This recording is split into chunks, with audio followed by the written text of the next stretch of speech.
How good will the Lakers be? Can Melo find his way to Houston? Who stood out in the Summer League? The only question left is, say it with me, you win.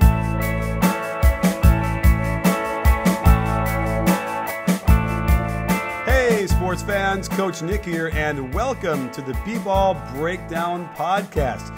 It's been a little bit of a delay, but we are back, both me and Coach Dave Dufour, after a long week and a half of Summer League. So, Dave, you are actually still trapped in Vegas. Am I correct in saying that? I am. I'm the last man on earth, as far as I'm concerned. All of my peers and friends have abandoned me, except for the Lakers beat writers and bloggers. They're still holding down the fort with me because.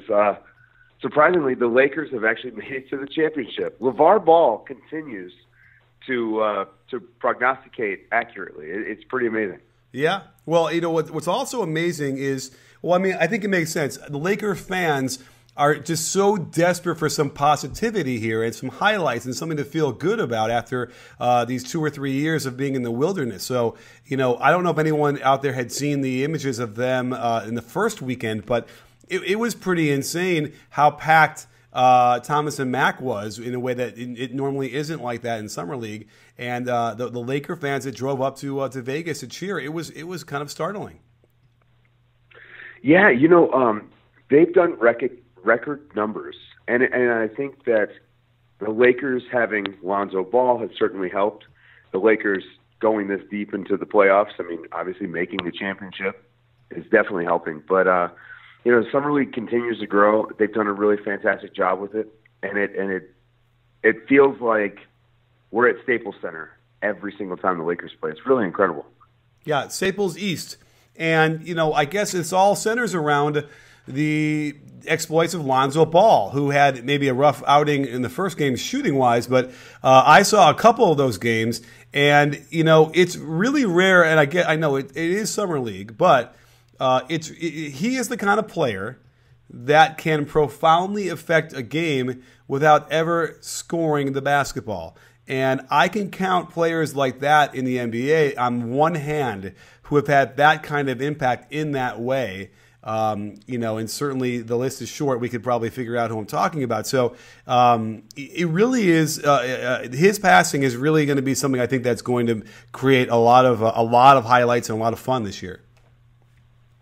You know, you are absolutely spot on, and he's actually scored as well. I mean, you know, this is the crazy part is I didn't think he would score as well as he is. Of course, again, it is Summer League, but the skills are on display. And I had this conversation with a scout the other day. You know, Summer League is not great for judging, you know, how a guy is going to compete in the NBA, but it is great for seeing, you know, the skills. The NBA type plays. Can a guy drive to the hoop and see the man in the corner? You know, court vision, I think, translates at any level. Rebounding, shooting, things like that. Things that, you know, go usually if a guy can do it in college, he can do it in the league. And so I think that, you know, Summer League, while I don't care about the wins and losses, and I don't really care too much about the stats, I like to see individual moments and use those when I'm evaluating a guy coming out of Summer League. And Lonzo has had, I don't know, 50. 50 is probably an over-exaggeration, but he's had at least 25 moments in a game where he's made a next-level pass or a next-level move. And he's got some stuff that you can see in Summer League he's going to have to improve. His pick-and-roll footwork isn't great on the defensive end. You know, he's going to have to get over screens a lot faster. You know, but that's little stuff to me that just about every rookie is going to have to work on. The only, you know, aside from Donovan Mitchell and maybe Jordan Bell, most rookies do have to work on their defense. But his court vision is just unparalleled. And, you know, Magic Johnson was there tonight sitting courtside, and, you know, you could just see him light up every time Lonzo made a nice play. It was awesome. Yeah, and that's why it's almost like, you know, the whole LeVar Ball, distraction, I suppose, is interesting to me because it doesn't really apply when you have a guy that plays like Lonzo. If Lonzo was selfish and was like a real jerk out on the court and all that kind of stuff, then I could see why that would be an issue. But the kid plays as a consummate teammate. And so the other thing I wanted to pay attention to as far as the shooting, it's funny. They make a big deal about him going to his right and not being able to do that because he releases from the left side of his face. But, the biggest issue I had when I saw that a couple times was the pickup. His pickup from the dribble into the shot isn't clean enough. And that is something he needs to work on probably even more than just the notion of how to make it work going to his right. I just feel like there are too many times where it's awkward. And it kind of is going to his right, but it's not because it's going back across his face. It's just he's not gathering the ball well. And that's something he could probably clean up in the next several months by working on it. Yeah, that's a very astute observation. I actually have the same feeling about his finishing. I mean, his finishing is rough, but he never looks like he's really got control of the ball. He's often cupping the ball rather than, just holding it in his hand. And I don't know what his measurements are on his hands. Does he have small hands? Like, is that a thing with him? I'm not sure, but there is something there where he's not actually controlling the ball when he's going to the hoop. He can't get much English on the ball, which is why I think he's kind of a poor finisher. So that's funny that we both independently and for different parts of his game kind of came to the same conclusion. There's something up with the way he's gathering the ball. That's pretty good. Yeah, I know. Well, hey, listen, we're both coaches, so but I'm not worried about him in the slightest. I mean, he's got the Jason Kidd thing, he's got the Magic Johnson thing, and there's definitely reason to be encouraged. And looking down the line, I mean, when you look at who's been playing on the Summer League team, you realize why they made it to the finals. And, a guy that's been raising a lot of eyebrows is this guy, Kyle Kuzma, out of Utah. And here's a guy, he played 3 years at Utah. So I kind of want to take him with a grain of salt in the sense that, he's going up against guys who are, 2 years younger than him or a year younger than him. He's got a lot of experience and polish at that level. So I'm not sure how well it translates. What do you think? He's got a really nice pick and pop game. He can hit the three, and I don't know how many dunks he's gotten in this summer league, but it feels like about 10. In the pick and roll with Lonzo or whoever's got the ball, Caruso has also been pretty good with him. He's looking to score. I'd like to see him look to move the ball a little bit instead of taking some of these tough shots. But I've liked what I've seen. He kind of reminds me of Robert Horry a little bit. Okay, yeah. I can see that. He's kind of like he's in the right. Yeah. He's always in the right spot. He's sort of like got a good high basketball IQ. It feels like. And also, remember Lonzo. Lonzo is making all these guys look really good. Absolutely. And this young team that's here at Summer League, the Lakers, they've probably been the most fun team to watch. They're really moving the ball. Again, I'm gonna credit this to Lonzo. I mean, maybe it's the other guys, but I don't think I've seen Vanderbilt throw this many passes in his entire career. And they're whipping the ball around. Guys are looking up court, looking to push. I mean, it's been fun, and I'm a little nervous that the Lakers will get impatient and start shipping these guys out and going for the big fish, when I think they could have a really, really entertaining product and a team that winds up being pretty good in the same mold as Golden State, where homegrown, good talent. They've got, Ingram even looked good in the one game he played, flashing some real next-level wing skills, getting to the basket, finishing through contact, things he wasn't doing last year. His ball handling looks improved, at least as far as the control goes. And, I think they've got the start of what could be, in 4 years, a very good team, 4 or 5 years, let's say, a very good team. And I was watching the game tonight and felt myself just getting a little bit nervous that we're going to hear, Kuzma and Lonzo Ball packaged for Russell Westbrook. Right. I don't know.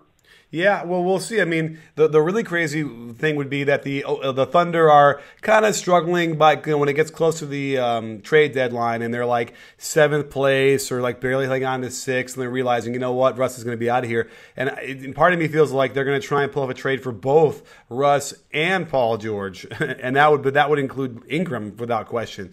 But I agree with you. I feel like the Lakers have been fun for over a year now with this little nucleus they have, and even getting rid of D'Angelo Russell, putting Lonzo Ball in that same spot is even more fun. So I would almost think that by Lonzo Ball's third year, so not even 4 or 5 years, maybe like in three, the third year, they would probably be a really solid and a mid-Western Conference team. It kind of feels like, to me, it almost feels like they're going to be like 4 games back of that A spot with 15 games to go. Like they're going to make it somewhat interesting and maybe compete a little bit down the stretch.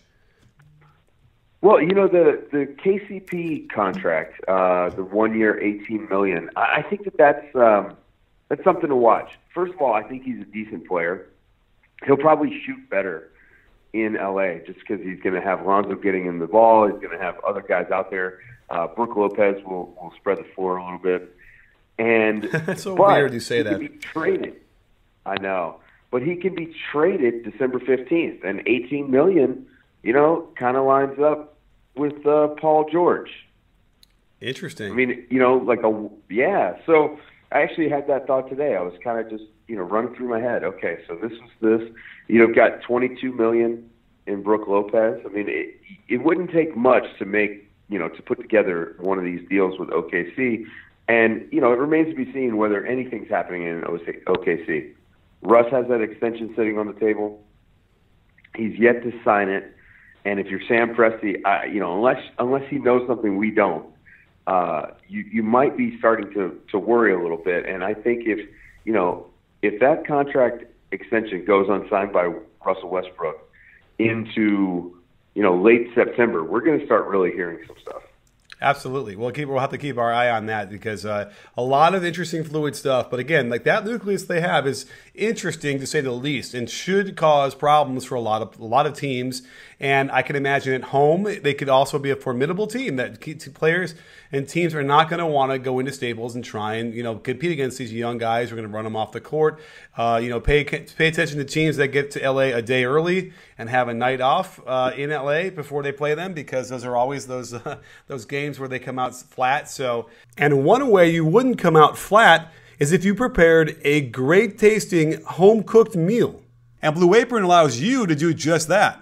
They deliver the highest quality ingredients you need to make great tasting meals, all measured out in the exact quantities you need. This reduces food waste and makes cleanup a lot easier as well. Their menus are easy to follow, kind of like Motion Offense, and you'll be impressing everyone in your family in no time with dishes like chicken ramen with greens, soft-boiled egg, and miso broth. All of their meals cost less than $10 per person, and it's a great bonding experience to tie on your apron with someone else, fire up some tunes in the Sonos, and make sweet music in the pan. Order now, and you'll get your first 3 meals free by visiting blueapron.com/CoachNick. Their meals are flexible and adjusted to your particular taste. So open up that browser, create a new tab, type in blueapron.com/CoachNick, and start enjoying Blue Apron, a better way to cook. I think we should kind of head over to the trade little rumors about Melo leaving New York. It seems like an appropriate time to dive into that and what that means for Houston. Well, it does seem that Houston is in hot pursuit, and Melo is kind of pushing to get to Houston, and it's hard to kind of see through the smoke there and know if this is Melo's people and Melo trying to make it happen. The Knicks have reportedly kind of pulled back on these, the trade talks a little bit. They want to convince him to stay after trying to, trade him for, the last 6 months. I don't know. It's a mess. But one trade rumor that I heard here in Vegas was Melo would be going to Houston, Ryan Anderson would be going to Portland, and then Mo Harkless and Myers Leonard to New York, but New York didn't want Myers Leonard, so they were trying to pull in a fourth team, and of course it gets tricky. The more people you add, the trickier it gets. I like Ryan Anderson. I think Ryan Anderson is a good player. I think that contract is not ideal, but he's still a valuable player. That to me would be a sign that Portland's kind of going, we like Nurk. We think Nurk can make up for any defensive lapse at the 4. We get better on offense. That offense probably becomes like a top 6, top 5 offense. and it's not bad for them. But then you told me something that I hadn't heard. I did, and you want me to tell you again? Yeah. I don't know. I was reading it somewhere today where the reason why Portland wanted to be involved was because they wanted Melo to waive his no-trade clause to Portland as well, as if they wanted to somehow get in the running for him. It was very, very strange, and I don't think it was a fever dream. I know I read it like somewhere reputable, and that's just really strange as well because I just don't think that Melo would ever want to go to Portland to play. And it just goes back to the whole crux of the matter, which was that Phil Jackson doomed himself the second he offered a no-trade clause contract to save $5 million to Melo. That was his death knell right there. Yeah, it was a terrible idea. Honestly, the Knicks are not using that $5 million anyway. I know. It wasn't worth it. Right, you're saddled with the Melo, deal, and it's not like Melo is a bad player. Melo's not a superstar level player anymore, whatever that means, that nebulous term. But he's still a good player. He still can get you 20 points a night. When he's engaged, his defense is passable. And, we've seen him. He's a good passer. You just got to get him around people that he wants to pass the ball to. And so, the Knicks haven't been able to do that. I mean, look at how they mismanaged the relationship with Kristaps Porzingis, the guy who's supposed to be the future, the building block of the franchise. And, he skipped his exit interview because he was so tired of the front office dysfunction. So, the Knicks are nowhere close to being a well-run franchise. It's been that way for a long time. And Phil Jackson wasn't able to fix that, but he created problems of his own. You and I have talked quite a bit. The Zen mind trick where he was essentially trying to, force Melo to ask for a trade or whatever, really he just acted like a dick and ruined his chances of signing any other free agents. Like, is LeBron going to sign in New York after Phil Jackson has, spent 2 years treating Carmelo Anthony publicly the way that he has? No way.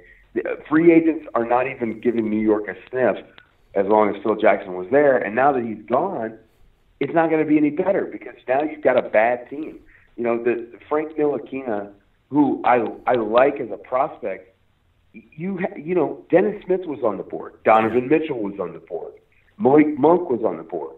Even Bam Adebayo, who it looks like a world beater, was on the board. And you took Frank Ntilikina, a guy who, is probably a couple years away from being, on those guys' levels as rookies. And I just think the franchise right now is probably a good 3 years away from being able to do anything.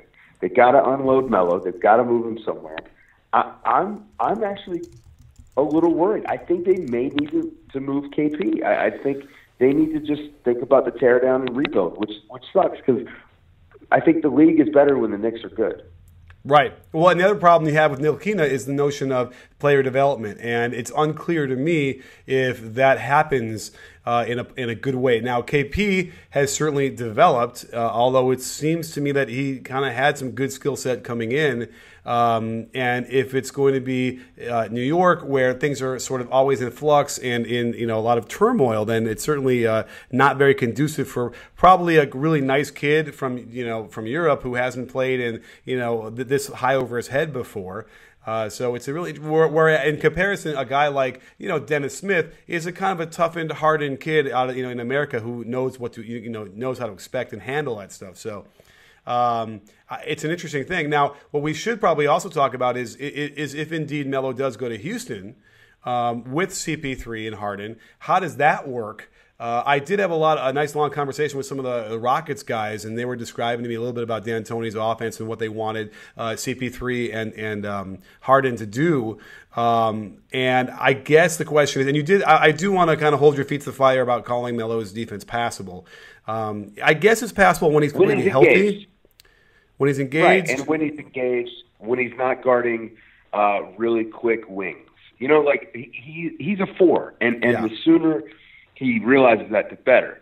And if he goes to Houston, that's where he's going to play. I mean, Trevor Ariza will guard wings, and Carmelo will guard, fours, which is kind of a wing spot but slower wings, and that's what Carmelo is at this point. All right. I actually think it'll work well. You know, you and I have kind of dug into it a little bit on how the Harden and Chris Paul stuff will work, and we both are pretty high on that tandem. We both agree that, you know, when you can get two top 10 players together, two guys that are Hall of Fame level players, that good at distributing and controlling the offense and stuff like that, it's hard to make it a bad thing on the court. It's the chemistry stuff that's kind of off the court / attitude stuff that you're concerned about. You add Melo into that mix, and I think, again, it's another guy that can hit a shot. He can get you a bucket when you need it. He's a good passer when he's got good players around him. I mean, Olympic Melo is a thing because when he plays with other good players, he actually moves the ball and he does these things. He kind of fills a role. And in Houston, he'll be the third banana, I guess, if that's even a term. I think I just made that up. So he'll be the third wheel, so to speak. So he'll have to kind of be more of a role player. You know, he probably would drop 16 to 18 points a game, probably similar to Chris Paul in that respect. But I think we would watch his assists go up because he'd be moving the ball more. I think we would watch his rebounds go up. I think we would see him maybe give a little bit more effort on defense, and I think it would be great. It would be a lot of fun to watch. I mean, anytime you can get these kind of skilled players together, it's hard for me to believe that you're going to have a bad product on the floor. Yeah, and it would be really nice to see Melo kind of remind us all of how good he can be. I feel like we've forgotten that over the last couple of years in the stagnancy of their offense, which, you know, while it is a triangle, it shouldn't have been as stagnant as it was. And I think part of that was him. I think they gave him with enough free reign in that role that he had in New York, you could easily make the triangle as stagnant as you like, and that's what happened a lot. So I could see him coming off of dribble handoffs or initiating dribble handoffs with those guys. And the irony is, as a third best player, I could see him like leading the team in scoring. I know it's kind of hard because of Harden, who's just such a scorer, but I wouldn't be surprised if there were a ton of games that year where he does lead the team in scoring, where he gets hot and he ends up having, 27 and Harden gets 26. You know what I mean? Yeah. Well, and he's going to be more efficient because Melo is a good shooter. And he's going to have the shots are going to be much better looks and a lot of corner threes, which, Harden and Chris Paul both generate.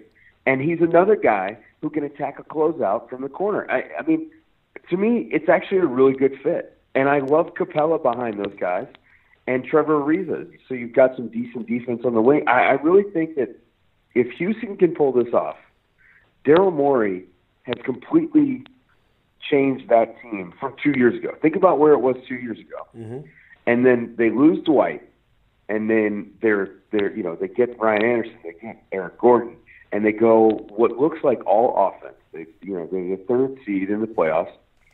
Don't do well in the playoffs, and now he goes out and gets Chris Paul and potentially gets Carmelo Anthony and makes them, probably contenders for the 2 seed.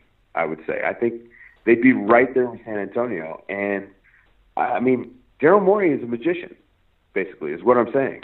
Yeah, no, he is, and so we'll have to see how that plays out. I am curious. I know that part of the underlying fundamentals that they're hoping for is for Chris Paul and Harden to share the ball. They want Chris Paul to sprint to the corner, and he can initiate the offense out of the corner in D'Antoni's offense, and then vice versa, where Harden can get there, and then they can run it through him there. And I guess the only trepidation I have about that is that I have a hard time picturing CP3 sprinting headed to the corner. Like, I don't know why. Maybe it's just because the way they played, he's always sort of in the backcourt dribbling the ball up. But, it's possible if he can get up there quick, they can get him off of a pin down into some pistol action. Like, that would be supercharged Chris Paul. Like, Chris Paul could have an MVP here. He could. Actually, I've seen him. I think about the Utah series when they really wanted to push the pace. He wasn't really lollygagging. I think that Chris Paul is just so smart about picking his spots that sometimes we forget that he does sometimes just increase the pace on his own. And he does it on his own. I don't think Doc's calling this stuff. I think Chris just sees the floor and he knows the game so well that he just picks his spots, and he's not wasting energy. Right. He's got to save those legs. Yeah, I mean, when we do know Doc had, he probably complained and cajoled them or whatever to try and get them to go faster, and he could never seem to get that to happen last year for a lot of reasons. So we'll find out if D'Antoni can speak a little bit louder to that, because certainly that would make them better. I think the faster they play, the better they'll be. And it is exciting. Like, we'll have to wait and kind of keep our ears to the ground, and maybe by this week, after this week is over, we'll have another podcast and actually talk very specifically about Melo. Maybe there'll even be a video about it, God forbid, but we should see. Wow. Yeah, I think listen. I haven't done a video in a while, and my Teodosic, if you're in Serbia, our Teodosic video did very well. So thank you everyone for coming. Shout out to Serbians who probably watched it more than anybody. But yes, I owe everybody probably 4 breakdowns this week. Although I also have my shooting breakdowns coming out. If not like late tomorrow, early Tuesday morning, it'll be completely done and ready to go and ready to be to buy on Vimeo. Very excited about it. I don't think you haven't seen any of it, have you yet? Right, Dave? I haven't. You sent me the raw cut, and I have just been, I've been enveloped by Vegas, and I haven't seen anything. All right. Well, early returns from other coaches I sent it to have been very, very, very positive. So people are going to definitely want to get their hands on that, not only to improve their own shot, but it also helps as far as coaching how to teach shooting. It's kind of a dual purpose video there. And another cool thing is we've been taking a list of other things we could put in there for a part 2. So we've already got a part 2 ready to go. That would be another 20-some minutes. So very excited about getting these things out there to the public. And you have to keep your ears pierced or whatever that word is. I'm looking forward to be ready to, when it goes live and be on YouTube, and you'll see some samples and some whatever. But should we fold back into people that caught our eye in Summer League? Absolutely, and I will start. Okay. Dennis Smith Jr. has put on a show at Summer League. This guy, he's 2 years removed now from the ACL tear that he suffered at Adidas Nations 2 years ago. And, man, he looks good. Man, he looks good. He is already elite at drawing fouls, getting to the free throw line, which is a superstar skill. He is elite at that. He attacks the hoop. He's got such great pace and explosiveness that he's able to attack in ways that guys aren't used to seeing. It's very Russell Westbrook-esque. And I just think that this guy is going to be. I think when it's all said and done, we're gonna go back and say, the Mavericks got to steal at 9 because they got the best player in the draft at the 9th pick. I mean, the guy is really, really good. He's scoring at a high level. He's actually, when his defense is pretty good. He's doing a good job of picking his spots. Coming up behind bigs when they're trying to flash in the post and just ripping the ball away.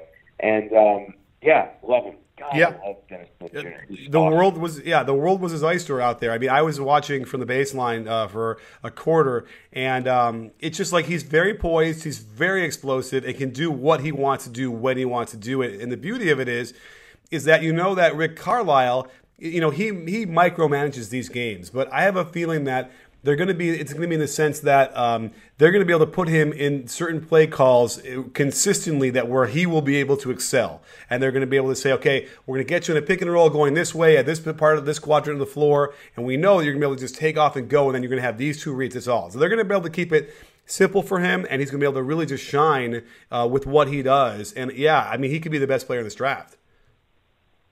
Yep, absolutely. Anybody stand out to you? Yeah, well, a couple of guys. So De'Aaron Fox, who I was already high on, and he could be the best player in the draft. I couldn't get over how long he is, and almost to the point where I kind of feel like he might still be growing a little bit, right? I mean, I don't think he's 20 yet, is he? I should check that before I say, but we're bad with ages on this show. Yeah, I know. Well, so, speak for yourself, but before I get there, let me see if I have it on here. He's already rated here. He is 19. He's not even 20 yet. So he is so long. It's just like in a way that he kind of looks like he's still growing. So he could conceivably get to like 6'5" in my mind. But either way, he was denying passes and really active defensively. And him and Buddy were like hooking up for some fun stuff. So you got to watch out for those Kings, man. There's something going on over there that's good, and it hasn't been good for a long time.